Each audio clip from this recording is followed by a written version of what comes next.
चलिए, तो हम लोग विद्यार्थी पढ़ चुके हैं कि कूलम बल बराबर होता है F बराबर 1/4πε0 इंटू Q1 का मोड इंटू Q2 का मोड बटा R²।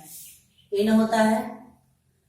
अब हम लोग विद्यार्थी जानेंगे इस एप्सिलॉन नॉट को क्या बोलते हैं। निर्वात की विद्युतशीलता, निर्वात की विद्युतशीलता या परावैद्युतता।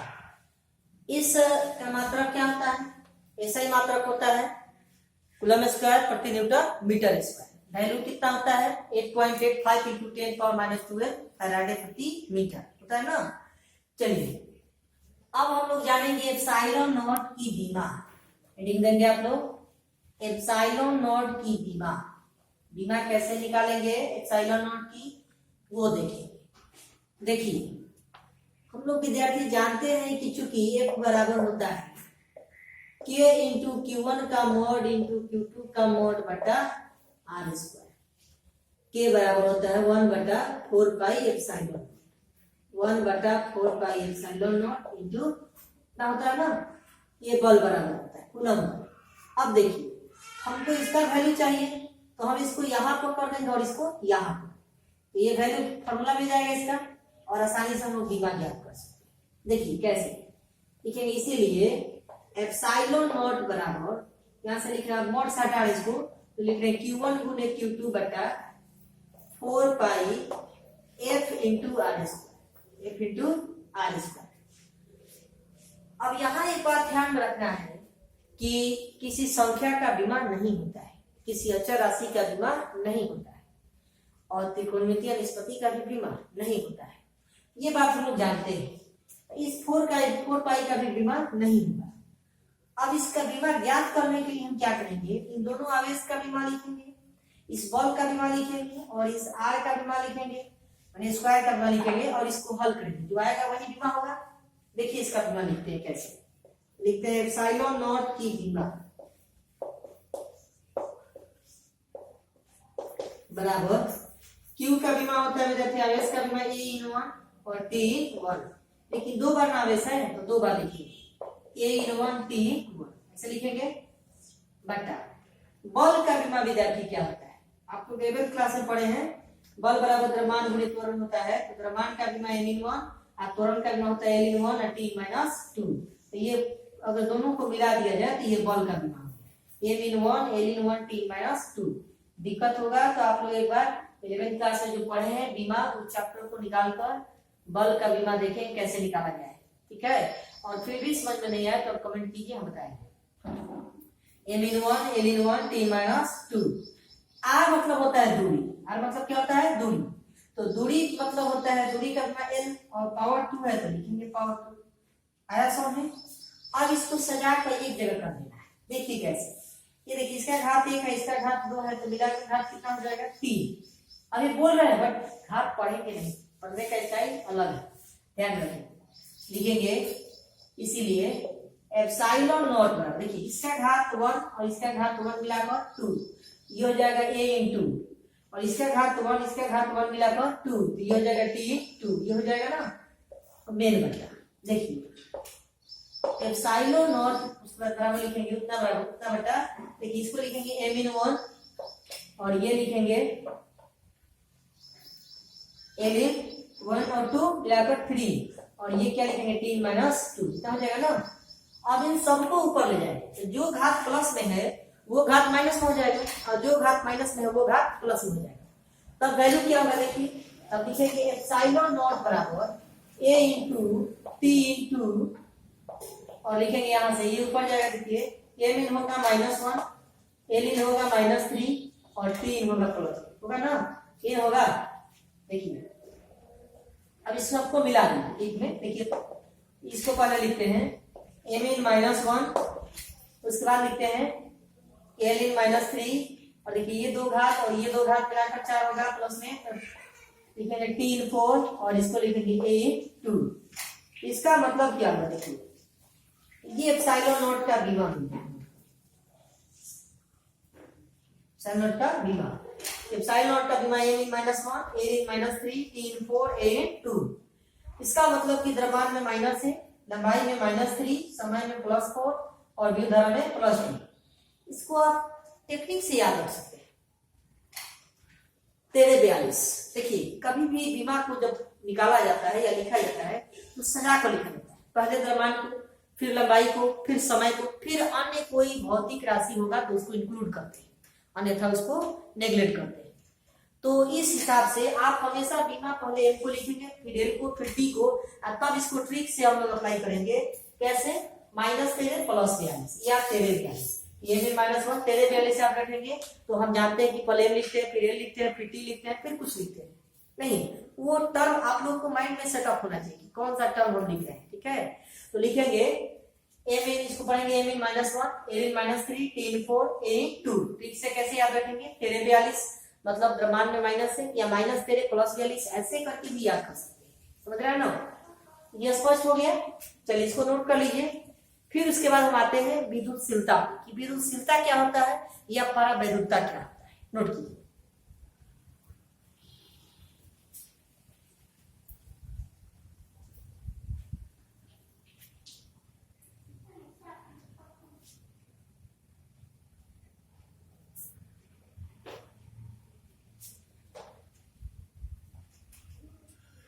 लिख चुके हैं?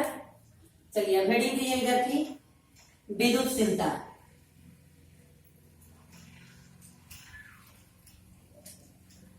विद्युतशीलता हेडिंग दीजिए।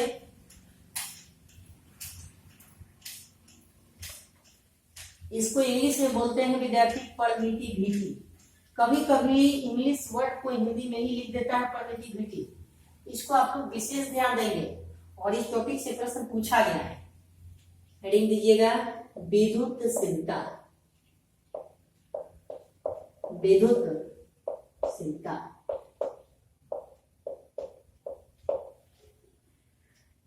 इंग्लिश लिखेगा परमिटिविटी।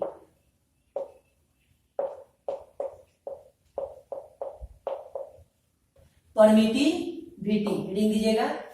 इसको कभी कभी ऐसे में लिखता है परमिटिविटी, ऐसे भी कभी कभी हिंदी में ही लिख देता है कि परमिटिविटी का मात्रक बताइए। तो सबसे पहले तो ये बता दें कि ये विद्युतशीलता जो है ये माध्यम का एक प्रकार का प्रॉपर्टी होता है, मतलब किसी भी माध्यम का एक प्रकार का गुण होता है।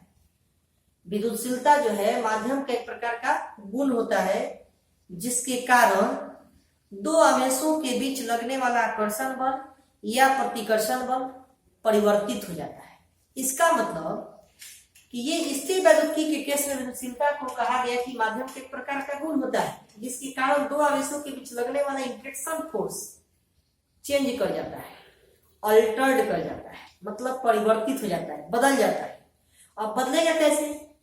किसी में बढ़ जाएगा, नहीं तो किसी में घट सकता है। यही हो सकता, संभावना हो सकता है। हम ये नहीं कह रहे कि बढ़ जाएगा और ये नहीं कहा कि घट रहा है, घट जाएगा। अब ये डिपेंड करेगा कि इसको हल करके जब एक्सप्लेन किया जाएगा कि बढ़ेगा कि घटेगा, उस पर हम ये कह रहे हैं कि चेंज कर जाता है, परिवर्तित हो जाता है, मतलब बदल जाता है। हो सकता है कि बढ़ जाए या हो सकता है कि घट जाए।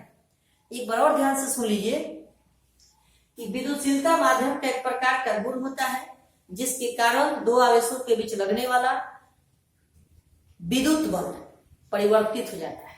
विद्युत बल इंटरेक्शन फोर्स जिसको बोलते हैं, तो विद्युत बल क्या हो जाता है? बदल जाता है। तो वह विद्युत बल आकर्षण बल होगा अथवा प्रतिकर्षण बल होगा।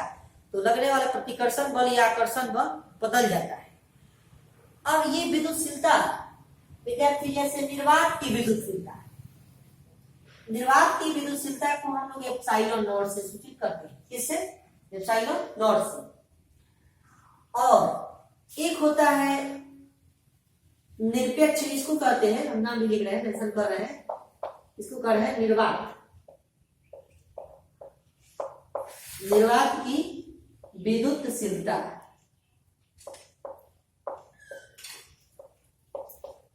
निर्वात की विद्युतशीलता या परावैद्युतता या परमिटिविटी, परमिटिविटी ऑफ वैक्यूम बोलते हैं इसको, निर्वात की विद्युतशीलता। दूसरा होता है, एक होता है माध्यम की विद्युतशीलता। किसकी विद्युतशीलता? माध्यम की विद्युतशीलता। इसको ईएम से सूचित करते हैं या इसको सिंपली एप्सिलॉन, एप्सिलॉन एफ, ये एप्सिलॉन से भी सूचित किया जाता है। इसको हम लोग बोलते हैं माध्यम की विद्युतशीलता, माध्यम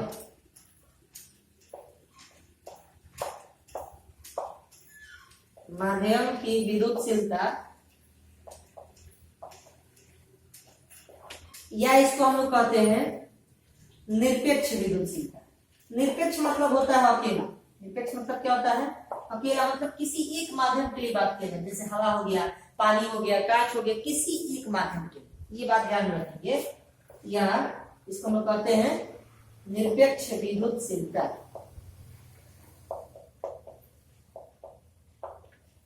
निरपेक्ष विद्युतशीलता।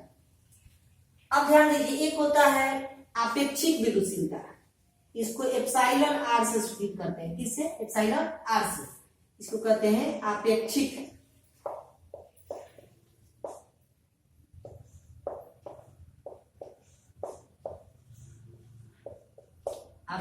विद्युतशीलता कहते हैं।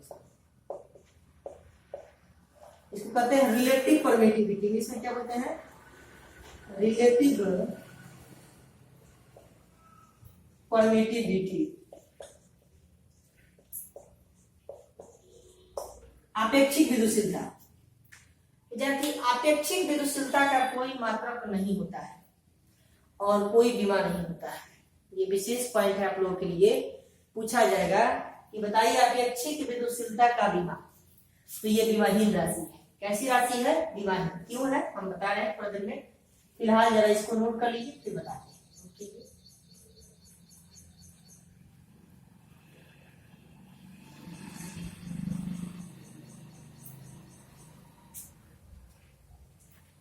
चलिए नोट कर चुके हैं। आइए थोड़ा सा समझेंगे कि आपेक्षिक विद्युतशीलता क्या होता है। इसको हम लोग समझेंगे आपेक्षिक विद्युतशीलता क्या होता है। क्या समझ गए कि आपेक्षिक विद्युतशीलता को किससे सिद्ध करते हैं? एप्सिलॉन आर से। यहां लिखते हैं, देखिए आपेक्षिक विद्युतशीलता, ध्यान देंगे।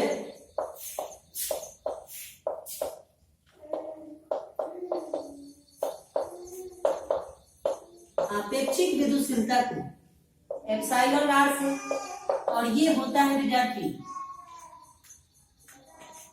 माध्यम की विद्युतशीलता या निरपेक्ष विद्युतशीलता। माध्यम या निरपेक्ष विद्युतशीलता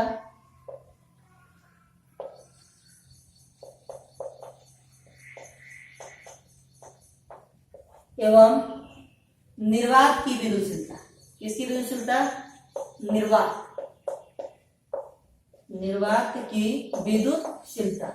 इसके अनुपात को, निर्वात की विद्युतशीलता के अनुपात को हम लोग क्या बोलते हैं? आपेक्षिक विद्युतशीलता। आपेक्षिक विद्युतशीलता किससे सिद्ध करते हैं? एप्सिलॉन आर से। क्या होता है फिर समझ लीजिए, माध्यम या निरपेक्ष विद्युतशीलता और निर्वात की विद्युतशीलता के अनुपात को आपेक्षिक विद्युतशीलता कहते हैं, जिसे किससे सिद्ध करते हैं? एप्सिलॉन आर से। अब थोड़ा सा इसको मैथमेटिक्स में हम कन्वर्ट कर रहे हैं, ध्यान दीजिएगा। देखिए एप्सिलॉन आर बराबर लिखेंगे माध्यम की विद्युतशीलता के एप्सिलॉन से, और या निरपेक्ष विद्युतशीलता को, और निर्वात की विद्युतशीलता के एप्सिलॉन नॉट से। समझ गए? तो ये मैथमेटिकल इसका अप्रोच हो गया। अब इसका जो मात्रक होता है वही मात्रक किसका होता है? इसका मतलब इसका मात्रक इसका मात्रक समान है, तो कट जाएगा तो ये मात्रक ही हो जाएगा, अर्थात ये विमाहीन राशि हो जाएगा। कैसा राशि हो जाएगा? विमाहीन राशि हो जाएगा। समझ में आ गया बात? अब एक विशेष बात और है कि अगर हम थोड़ा सा यहाँ पर निर्वात की विद्युतशीलता की बात करें, निर्वात की अपेक्षिक विद्युतशीलता, थोड़ा सा हम यहाँ पर लिखेंगे कि निर्वात के लिए, किसके लिए? निर्वात की अपेक्षिक विद्युतशीलता। तो निर्वात के लिए अपेक्षिक विद्युतशीलता ध्यान रखेंगे कि यहाँ जो निरपेक्ष विद्युतशीलता है वो किसके लिए बात की जा रहा है? निर्वात के लिए। तो निर्वात के लिए मतलब एप्सिलॉन नॉट होगा, तो वैल्यू जब रखेंगे इसीलिए आपेक्षिक विद्युतशीलता निर्वात के लिए। किसके लिए? निर्वात। तो अपेक्षिक विद्युतशीलता निर्वात के लिखेंगे तो एप्सिलॉन नॉट बटा एप्सिलॉन नॉट, और ये वैल्यू पड़ जाएगा कितना हो जाएगा? 1। इसका मतलब कि निर्वात की अपेक्षित विलक्षणता का वैल्यू कितना होता है 1। इसको भी आप लोग ध्यान रखेंगे और एक दो बातें हैं उसको ध्यान रखेंगे। अपेक्षित विलक्षणता चालक के लिए, इसके लिए चालक के लिए क्या होता है इनफाइनाइट, कितना होता है इनफाइनाइट। और होता है अपेक्षित विलक्षणता ग्लास के लिए 6 होता है, कितना होता है 6। और होता है एप्सिलॉन आर माइका के लिए 81 होता है, कितना होता है 81। ऐसे मुख्य रूप से ये इंपॉर्टेंट है, कई बार बोर्ड में आया भी है कि चालक की अपेक्षित विलक्षणता कितना होता है अनंत होता है, इनफाइनाइट होता है। इसको आप लोग ध्यान रखेंगे और इसको भी आप लोग ध्यान रखेंगे कि अपेक्षित विलक्षणता निर्वात के लिए कितना होता है 1 होता है और अपेक्षित विलक्षणता का कोई मात्रक और कोई विमार नहीं होता है। ये बात समझ में आ गया। तो एक देखिए इसको लिखने का क्या तात्पर्य है, इसको लिखने का तात्पर्य ये है कि अपेक्षित विलक्षणता का मान जो है वह 1 या 1 से अधिक होता है। 1 किसके लिए होता है निर्वात के लिए, या हमेशा 1 से अधिक होता है। समझ में आ गया। चलिए अब एक लाइन और समझ जाइए। एक लाइन और ये समझना है कि हम जान गए हैं कि चूंकि एप्सिलॉन आर बराबर होता है एप्सिलॉन बटा एप्सिलॉन नॉट, तो निरपेक्ष विलक्षणता का वैल्यू कैसे निकालें। यदि निर्वात की विलक्षणता और अपेक्षित विलक्षणता दिया तो हम ये भाग में इधर जाएगा तो गुणन हो जाएगा, इसीलिए हम लोग बस निकलेगा यहाँ से निरपेक्ष विलक्षणता बराबर एप्सिलॉन बराबर epsilon not into epsilon r. इस वैल्यू को कई बार बोर्ड में पूछा गया है, कई बार ऑब्जेक्टिव में बोर्ड में पूछा गया है, आप लोग इसको ध्यान में रखेंगे। बोर्ड में कई बार पूछा गया है कि निरपेक्ष विलक्षणता और अपेक्षित विलक्षणता के बीच संबंध होता है, तो निरपेक्ष विलक्षणता बराबर होता है निर्वात की विलक्षणता इंटू अपेक्षित विलक्षणता। आ गया समझ में। चलिए इतना नोट कीजिए। फिर हम आज के क्लास में ये देखेंगे कि निर्वात में कूलम बल किस प्रकार से कार्य करता है, किस प्रकार से लगता है, और जब उसी को किसी माध्यम में रख देंगे तो कूलम बल पर क्या प्रभाव पड़ेगा, बढ़ेगा या घटेगा, किस रूप में परिवर्तित होगा, इसके बारे में हम जानेंगे। अर्थात माध्यम के कारण कूलम बल पर क्या प्रभाव पड़ता है, क्या इफेक्ट पड़ता है।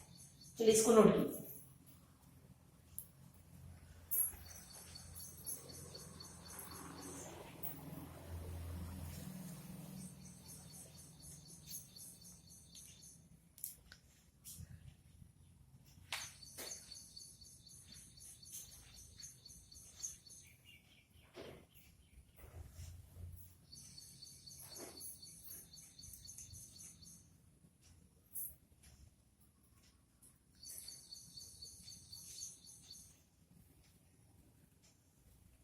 लिख चुके हैं।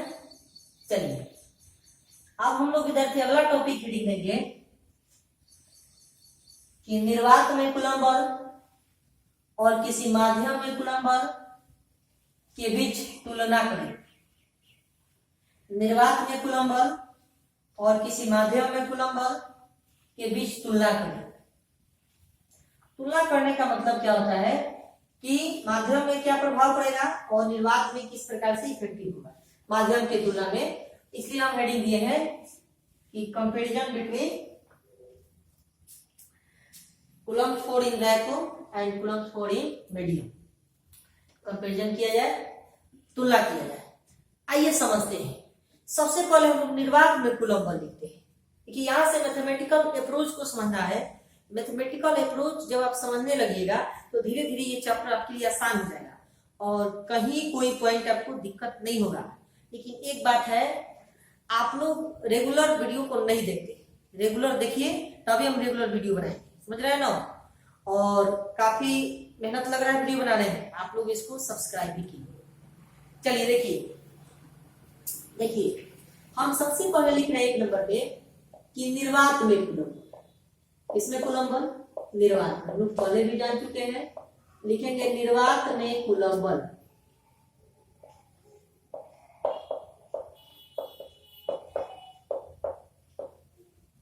निर्वात में कूलम बल लिखेंगे तो विद्यार्थी हम लिख रहे हैं यहां पर निर्वात में कूलम बल। सपोज करें कि हम निर्वात में कूलम बल कितना है F1 है। मान लीजिए कि निर्वात में कूलम बल का मान कितना है F1 है। F1 बराबर लिखेंगे, सूत्र हम लोग जानते हैं कि 1/4 pi epsilon not into Q1 का मॉड इंटू Q2 का मॉड और बटा में R स्क्वायर। ये होता है, ये निर्वात में है। इसको हम कह रहे हैं कि समीकरण नंबर फर्स्ट है, समीकरण नंबर फर्स्ट है। अब किसके बीच का है तुलना करें? माध्यम के बीच। तो माध्यम के लिए जो हम कूलम्ब बल लिखेंगे तो उसमें ये विद्युतशीलता जो है निर्वात का न देखो, माध्यम की विद्युतशीलता लिखिए, अर्थात निरपेक्ष विद्युतशीलता को लिखिए। समझ गए बात को? देखिए तो हम लिख रहे हैं दूसरा नंबर केस कि हम लिख रहे हैं माध्यम में कूलम्ब।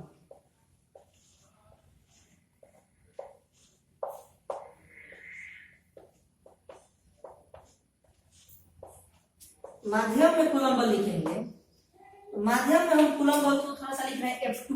क्या नाम दे रहे हैं? F2 का लिखेंगे 1/4 पाई। अब यहाँ एप्सिलॉन नॉट नहीं लिखेंगे, यहाँ माध्यम की विद्युतशीलता को किससे सिद्ध करते हैं? एप्सिलॉन से। किससे? एप्सिलॉन से। तो लिखेंगे एप्सिलॉन इंटू Q1 का मॉड इंटू Q2 का मॉड और बटा में कितना लिखेंगे? R square. अब थोड़ा सा ध्यान दें, हम लोग अभी भी कुछ देर पहले पढ़े हैं कि चूंकि एप्सिलॉन बराबर होता है epsilon not into epsilon R होता है ना। क्या होता है? एप्सिलॉन R होता है। इसका मतलब कि एप्सिलॉन के जगह को आप लोग लिख सकते हैं एप्सिलॉन नॉट निर्वात की विद्युतशीलता इंटू एप्सिलॉन R आपेक्षिक विद्युतशीलता। यहाँ पे इस वैल्यू को आप लिख सकते हैं। लिखेंगे तो देखिए क्या हो, तो लिखेंगे इसीलिए लिखेंगे F2 बराबर होगा 1/4 pi epsilon not into epsilon R। Into में लिखेंगे Q1 का मॉड इंटू Q2 का मॉड और बटा में कितना होगा? R square. इसको अब हम कह रहे हैं कि ये समीकरण नंबर सेकेंड है, समीकरण नंबर सेकेंड। इस समीकरण में कोई दिक्कत आप लोगों को? चलिए अब इसको लिख लीजिए, फिर उसके बाद आगे बताते हैं कि कैसे तुलना करेंगे, दो बलों के बीच कैसे तुलना करेंगे। नोट कीजिए इसको।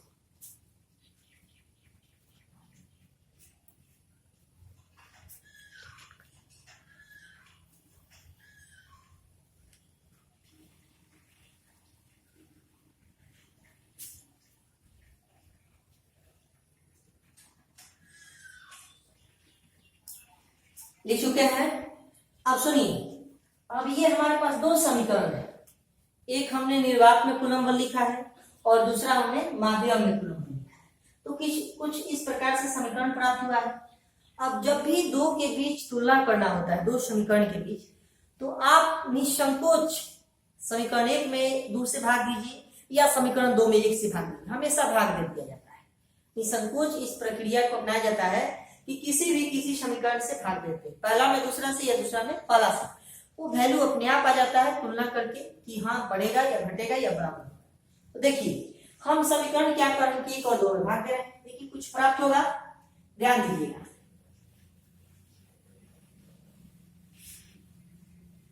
ध्यान देंगे, लिखेंगे समीकरण 1/2 से, 1 में 2 से भाग दे रहे हैं तो लिखेंगे समीकरण 1/2 से। समीकरण 1 का LHS क्या था? F1। दूसरा का LHS क्या है? F2 है ना। अब देखिए बराबर, पहले का LHS देखिए क्या था? 1/4 pi epsilon not, 1/4 pi epsilon not into Q1 का मॉड इंटू Q2 का मॉड और बटा में R स्क्वायर, यही था। दूसरा का LHS देखिए कितना है? दूसरा का LHS है 1/4 pi epsilon not into epsilon R into Q1 का मॉड इंटू Q2 का मॉड और बटा में कितना है? R स्क्वायर, ये है ना। अब थोड़ा सा देखिए यहां से ध्यान दीजिए, ये वाला वैल्यू कट जाएगा, ये वाला कट जाएगा ना, बचेगा क्या? ये बचेगा, ये वाला बचेगा। देखिए जब ये बचेगा इसको मतलब, इसका मतलब हम यहां से लिखेंगे, इसीलिए F1/F2 बराबर यहां से होगा 1/1 एप्सिलॉन R, ये ना होगा।